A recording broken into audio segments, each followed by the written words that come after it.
ఎవరైనా house wives ఉన్నారు అంటే వాళ్ళకి మీరేం చెప్తారండి? ఇలానే కెరియర్ గ్యాప్ మీరు ఆఫ్టర్ 20 ఇయర్స్ మీ జర్నీ స్టార్ట్ చేశారు. నేను వాళ్ళకి ఒకటే చెప్తాను మ్యామ్, ఇది ఏమి ఏజ్ డజంట్ మ్యాటర్. మీరు ఎప్పుడైనా ఈ డిజిటల్ స్కిల్స్ అనేవి ఇప్పుడు కాలంలో మస్ట్ అండ్ షుడ్ ప్రతి ఒక్కరూ నేర్చుకోవాలి డిజిటల్ స్కిల్స్.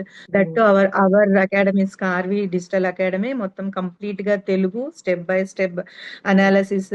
ఏ టైంలో అయినా మీరు చక్కగా విసుక్కోకుండా మంచిగా వాయిస్ నోట్స్ పెట్టారు, డౌట్స్ అన్ని కూడా క్లియర్ చేశారు మ్యామ్. నేను ఒకటే చెప్తాను అందరికి, టైం హ్మ్. ఏమీ అవ్వలేదు, అందరికి టైం తీసుకొని స్కార్వీలో జాయిన్ అయ్యి ఈ స్కిల్స్ హ్మ్. అన్ని నేర్చుకొని ఇప్పుడు నాకైతే ఇంత ఉపయోగపడ్డాయి. ఇంకా కొందరికి ఒక్కొక్కరి మైండ్ సెట్ ఇంకొకలాగా మీరు చెప్పినట్లు. సో హ్మ్. వాళ్ళ వాళ్ళ ఐడియాస్ అనుగుణంగా వాళ్ళు ఇంకా ఇంకా హ్మ్. మిరాకిల్ సృష్టించవచ్చు. So what about job opportunities and freelancing opportunities in Karvy? కార్వీలో మనకి ఎప్పటికప్పుడు ఈ రోజు మనకు ఆల్మోస్ట్ రోజు ఏవో ఒకటి జాబ్ ఓపెనింగ్స్ అనేది పెడుతూనే ఉన్నారు మ్యామ్. మీరు క్లియర్ కట్ గా మనకి ఏదో కాంప్లికేటెడ్ వేలో కాకుండా హ్మ్. మంచిగా నీట్ గా అందరికీ అర్థమయ్యే విధంగా, అటు ఎక్కువ చదువుకున్న వాళ్ళకే అర్థమవుతాయి ఈ స్కిల్స్ అని భయపడనక్కర్లేదు. హ్మ్. మినిమం నాలెడ్జ్ ఉండి మినిమం ఫోన్ మనం ఆపరేట్ చేసే నాలెడ్జ్ ఉన్న వాళ్ళకు కూడా వాళ్ళ కనెక్ట్ అయ్యే కోర్సెస్ కూడా చాలా ఉన్నాయి.